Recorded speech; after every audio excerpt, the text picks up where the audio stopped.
Hey, welcome to the channel. In this video, I'm going to show you how we make coffee in the camper. This is my favorite way of making coffee in the camper. We've got a few different methods that we have. This is the Moka Pot. We also have drip coffee, and we also have a French press that we use quite often. So hang out with me for a few minutes while I make Moka Pot coffee.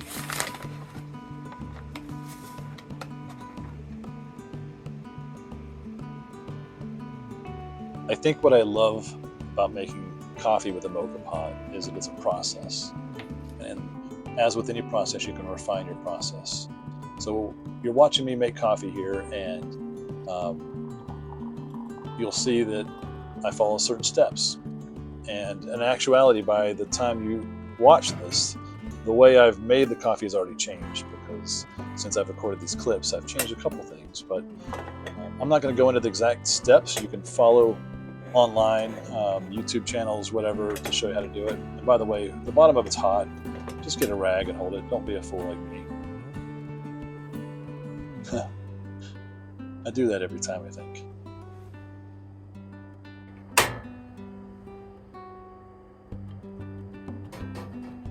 I use this little heat diffuser on the gas stove in the camper because it diffuses the heat a little bit better.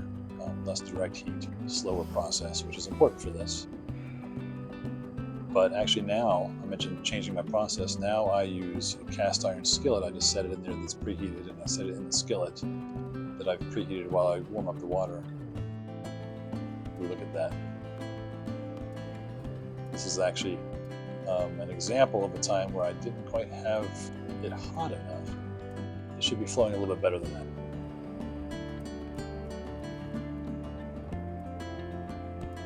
It's about learning the process. Man, this is some good stuff. I'll share my recipe in the comments, but it's freaking delicious.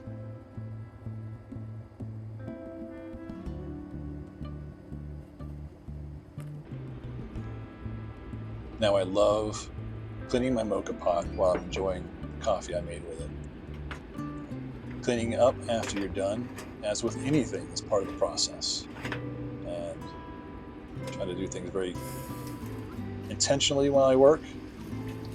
Always be thinking about what you're doing and ways to improve the steps that you're taking.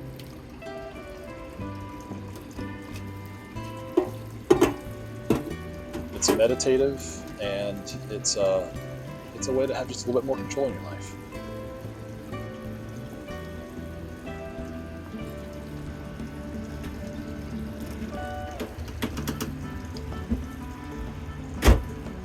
Here's another little bit of information, is that this Moka Pot that I'm using, I bought it at, I believe, TJ Maxx or Home Goods. I think I spent $7.99 on it. And I never used one before, but just wanted to learn how to do it, and I've loved it.